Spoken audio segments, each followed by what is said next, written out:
कई सालों से आरक्षण की मांग को लेकर आंदोलन करते आ रहे भरतपुर धौलपुर डी के जाट समाज के सामने अब लड़ाई का नया दौर शुरू हो गया है, क्योंकि इस आंदोलन में अब हनुमान बेनीवाल की एंट्री हो रही है।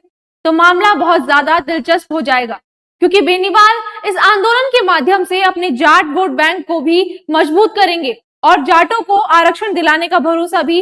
हालांकि भरतपुर धौलपुर और डी के जाट समाज की केंद्रीय ओबीसी आरक्षण की मांग कोई नई नहीं है।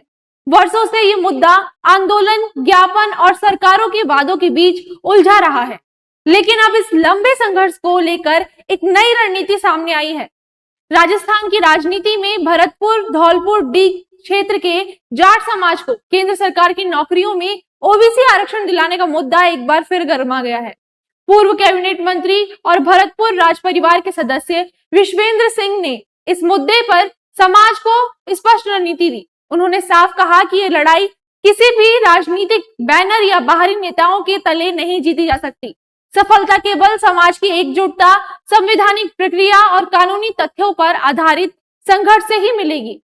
विश्वेंद्र सिंह ने सोशल मीडिया पर आरक्षण प्रतिक्रिया से संबंधित अतिरिक्त मुख्य सचिव के 2 महत्वपूर्ण पत्र सार्वजनिक किए। उन्होंने बताया कि राजस्थान सरकार ने केंद्र को सिफारिशें भेज दी हैं। अब जाट समाज को केंद्र सरकार, केंद्रीय पिछड़ा वर्ग आयोग और संसद के समक्ष अपना मजबूत पक्ष रखना होगा। 102वें संविधान संशोधन के बाद प्रक्रिया स्पष्ट है। राज्य की सिफारिश, केंद्रीय आयोग का परीक्षण, मंत्रिमंडल की मंजूरी, संसद की स्वीकृति और राष्ट्रपति की मंजूरी के बाद गजट नोटिफिकेशन। विश्वेंद्र सिंह जल्द ही बुजुर्गों और युवा प्रतिनिधि मंडल के साथ मुख्यमंत्री भजनलाल शर्मा से मुलाकात करने वाले हैं।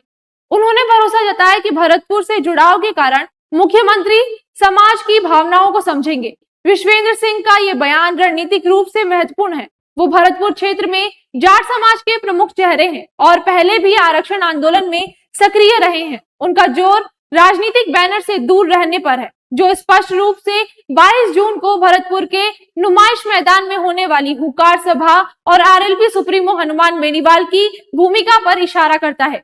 बेनीवाल मुख्य वक्ता है, लेकिन विश्वेंद्र सिंह ने बाहरी लड़ाकों की जरूरत से इनकार कर क्षेत्रीय नेतृत्व और समाज की स्वायत्ता पर बल दिया है। ये बयान जाट समाज में एकजुटता बनाए रखने और राजनीतिक दलों के बीच फूट पड़े बिना मुद्दे को आगे बढ़ाने की कोशिश है। साथ ही ये भजनलाल सरकार को भी सकारात्मक संदेश देता है कि राज्य ने अपनी भूमिका निभाई है, अब केंद्र की बारी है। भरतपुर धौलपुर डी जाट आरक्षण संघर्ष समिति के संयोजक नेम सिंह फौजदार ने 22 जून को हुकार सभा का आयोजन किया है। गर्मी के बावजूद व्यापक तैयारी की जा रही है और गांव-गांव में पीले चावल बांटकर निमंत्रण दिया जा रहा है।